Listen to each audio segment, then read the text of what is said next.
कैसे हैं आप सब। आज हम मैथमेटिक्स के एक इम्पोर्टेंट टॉपिक एपी के बारे में डिस्कस करने जा रहे हैं। एपी काफी सारे कॉम्पिटिशन एग्जाम्स में यूज होता है as well as 10th and 12th class में भी आता है। तो देखिए बच्चों स्टार्ट करते हैं। बच्चों एपी क्या होता है? एपी की फुल फॉर्म होगी अर्थमेटिक प्रोग्रेशन, लेकिन एपी का मीनिंग क्या होता है वो हम देखते हैं। तो देखिए it is a sequence of numbers such that difference between every two term is same.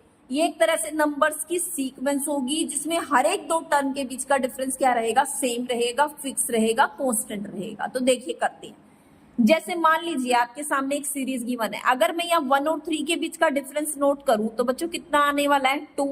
3 और 5 के बीच का डिफरेंस भी 2 आ रहा है।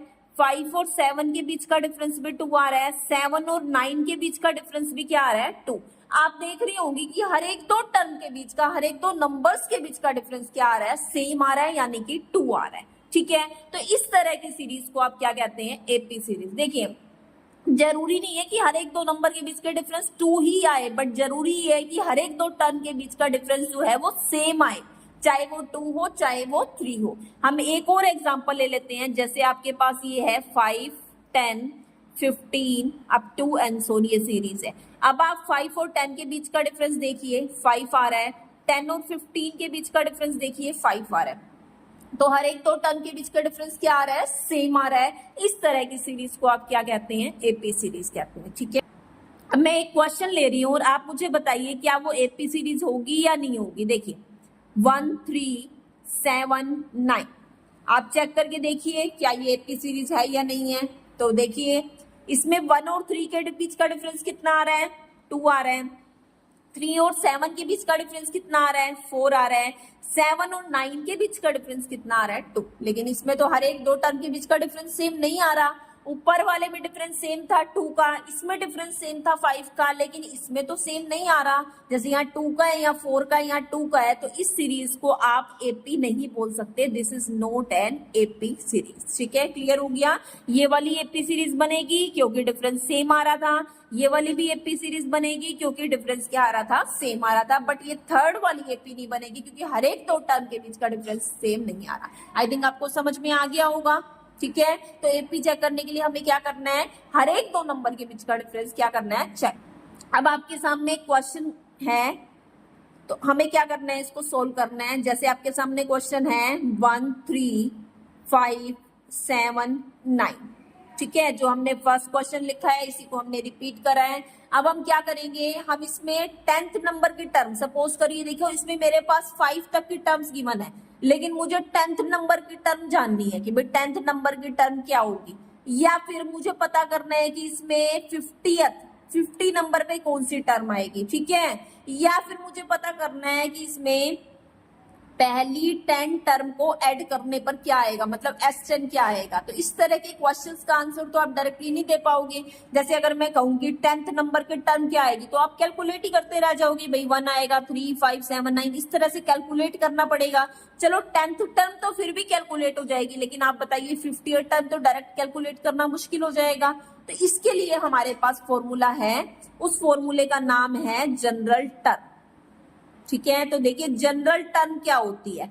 जनरल टर्म को आप an से डिनोट करेंगे और an का फॉर्मूला होता है a plus n minus 1 into D. ये आपके पास an का फॉर्मूला होता है। इसमें a क्या होगा? फर्स्ट टर्म, जो फर्स्ट नंबर की टर्म होगी उसको आप बोल देंगे a। ठीक है, हम इसको सोल्व करते हैं। a मीन्स फर्स्ट टर्म, मतलब फर्स्ट टर्म के प्लेस पर आप क्या लगाएंगे? 1। और n आपको पता ही है, अगर आपने सपोज करो 10th टर्म निकालनी है तो n की वैल्यू कितनी हो जाएगी? 10 हो जाएगी। माइनस 1 डी, डिफरेंस निकालना है। डिफरेंस तो अभी आपने चेक करा ही है, डिफरेंस कितना है इसमें? 2 डिफरेंस है, तो इसको सोल्व कर लीजिए। 9 2 18 और 1 कितना आ जाएगा आपके पास? 19। तो ये हो गई आपके पास कौन सी टर्म? 10th term. ठीक है, इस तरह से आप 50th टर्म भी निकाल सकते हो। कैसे? n की प्लेस पर 50 पुट कर सकते हो। ठीक है, तो अब हम 50th टर्म निकाल के देखते हैं।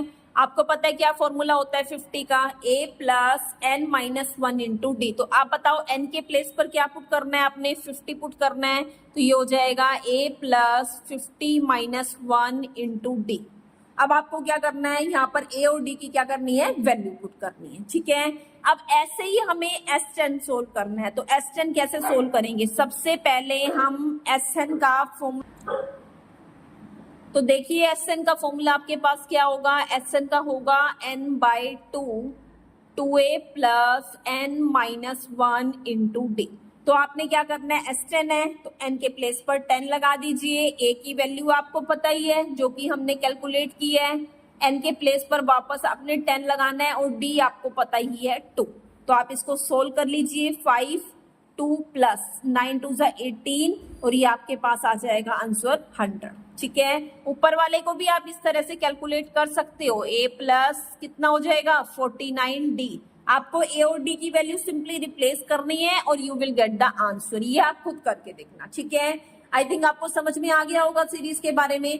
अब हमारे पास कुछ जनरल टर्म्स होती हैं, एपी की जनरल टर्म्स क्या होती हैं? देखिए जनरल टर्म्स आपके पास फर्स्ट टर्म को हम a लिखते हैं, सेकेंड टर्म को a प्लस डी लिखेंगे, थर्ड टर्म को a प्लस 2d लिखेंगे। इस तरह से अपने पास सीरीज चलती चली जाएगी। ठीक है, हमने काफी सारे क्वेश्चंस करे एपी और जीपी के बारे में। अब मैं आपको एक क्वेश्चन दे रही हूं, आपको वो करके मुझे इसका आंसर बताना है। तो देखिए क्या है हमारे पास क्वेश्चन, 2, 5, 8, 11 इस तरह से ये सीरीज चल रही है। आपको इसकी 10th टर्म निकाल के दिखानी है और S5 निकाल के दिखाना है, एज वेल एज A70 निकाल के दिखाना है। ठीक है, तो मैं आपके इस आंसर का वेट करूंगी। ओके, मिलते हैं नेक्स्ट वीडियो में। Till then bye bye.